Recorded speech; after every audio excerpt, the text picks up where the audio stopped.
Hi guys, how's everyone doing? So for the full video with all of the comments and things, because I went live with this discussion earlier, you can head on over to my debt support page, which is called A Debt Free Life, and that's on Facebook. But I just wanted to make the video here for you guys on my YouTube channel because I do appreciate you all as my subscribers. So if you're watching for the first time, my name is Marianne Hanson. I'm a confidence and self-worth coach, and I'm also a counsellor where I work with people with stress, depression, low self-esteem, and I also work with couples and individuals where there are relationship issues. So something that I do talk about sometimes on my pages is issues around debt, because I know that there's a link between debt and low self-esteem, a link between debt and depression, and even suicide as well. If you've seen some of my videos on this page, then you'll see the video I made about the young boy called Jerome, killed by my debt, which was someone who was in debt and committed suicide. You'll also see the video that I did of the popular TV programme Can't Pay Will Take It Away, and that has over 2,000 views, so it just shows that there are lots of people who are struggling with this issue. So I'm just going to talk about 6 reasons that debt is increasing, because the latest figure, and this figure was probably from a few years ago, is that nearly 9 million people in the UK are living with serious debt. And there's many reasons why debt is increasing, but I just want to go through some of the most common reasons.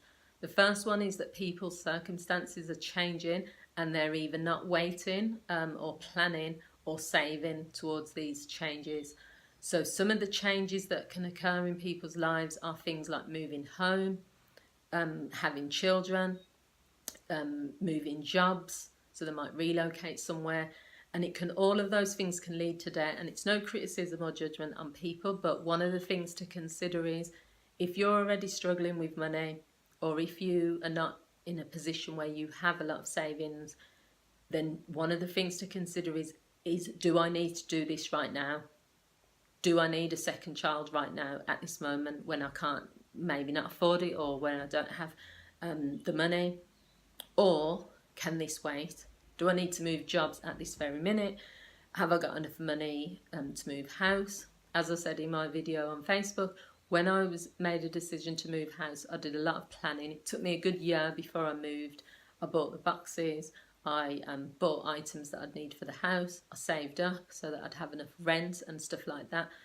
Even though it meant I was stuck somewhere, well, I wasn't stuck because I wasn't desperate to move anyway. There are people that are desperate to move and they feel they have to go, and that's fine, but you just have to consider the financial impacts of all these things like moving house, having children.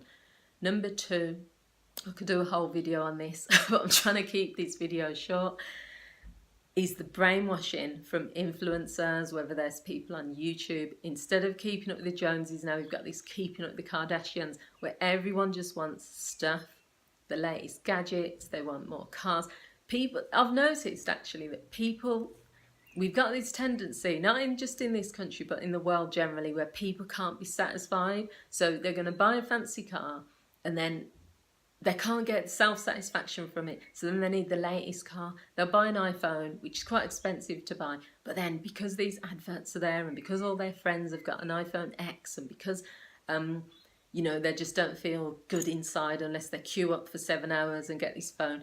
And it all comes from within, really, because if you could get, certain people could have millions of pounds or even billions. They could have all the phones, the watches, the gadgets and everything, and they still might feel like empty, because it's not the stuff isn't doing anything for them. So what you have to think about is when all these people are brainwashing you into buying the latest stuff, these Shark vacuums, the Rolex watches, you need to have this car, you need a Lexus, you need to be driving this car, you need to be living in this house.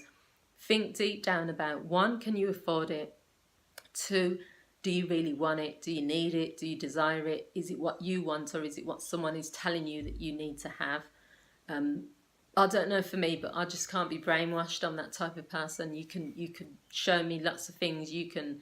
My friends could do peer pressure on me. It doesn't matter what it is.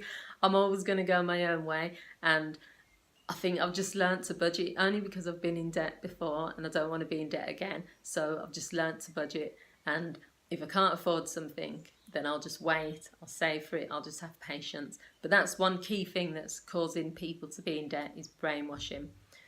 The third thing is low income, and this is linked with the fifth thing actually, recurring borrowing. If you're on a low income, you can't afford to pay bills, so then you're constantly borrowing. If you're constantly borrowing, then there are certain people that get into a mindset where they borrow money, pay it back, then they borrow more. So you're in this cycle. I know plenty of people that are in this situation. It's a habit. It becomes like a habit. So you'll go to one loan person or one creditor. They'll give you a certain loan. You'll pay it off. Then you go to another creditor. They'll give you another. You'll pay that off. The first person who borrowed you money will come back, say, do you need more? I had this with Provident. Luckily, I didn't go back after the first time, because there was constant, do you want another loan? And we're in your area and blah, blah, blah. And I just thought, well, no, because I've used that loan for what I needed it for. I've paid it off. I paid it off actually 6 weeks early. I got, and she was even shocked that I managed to pay it back. And then they were just trying to get me to get another one, because deep down, the creditors want you to be in debt because they can add on interest. The main reason that people, credit cards and loan companies, they're not your friends. They're doing that because they can charge you more money than what they've given you. So it's similar to, when you see these adverts where there's like a gold coin, and that coin is a pound coin, but because it's got commemorative stuff on it, they charge you £20 for it. It's still a pound coin. That's what it's worth. It's not worth £20 because it's a pound coin. It's worth £1. But this is what I'm trying to say with the loans. You're taking out £50 and you're paying back 200 or 100. Why are you paying an extra 50 on top? So you've got to, when you think about it logically and you think about it that way, it stops you in your tracks, because you think, do you know what? Why am I going to take out £50 and pay back 100? Why am I paying double when I'm not getting the same value for that money? I'm still getting £50. So another thing is, there are certain people who live a life of debt, so they don't have enough income, they're on benefits, so their life is debt. So they just remain in debt, they just resign to it, they just say that's it, and that's my life, I'm going to be in debt. And the final reason is that banks and loan providers are willing to borrow to people with bad credit. There's so many companies now that are profiting off saying to people, you can come to us and you can get loans or credit cards if you've got bad credit. Go on Google and put in loans for bad credit, and there'll be loads and loads of pages. Previously, people would be interested in ensuring that someone do affordability tests. They'll say that and bottom in small print, affordability test, but guaranteed, if you're in the worst credit ever, even if you've got no money at all, there's someone out there that will borrow to you. So the thing to think about, guys, is that if you make a decision that you no longer want to be in debt and that you don't want that to be your life, take action, be more patient, and just don't look at what other people have got. You don't know how they've got the, if they're walking around in gold or in like these fancy cars or whatever, you don't know what their situation is. So don't just look at someone else and say you want to be like them. Just recognise whatever you spend is just spend what you earn, basically. I was trying to get to the point. I didn't get there quick enough. Spend what you can afford. Earn a higher income if you're not on an income that affords you the lifestyle that you want. Have some patience. You don't need everything now. And don't watch what other people are doing. They're my 4 key pieces of advice. Thanks for watching, guys.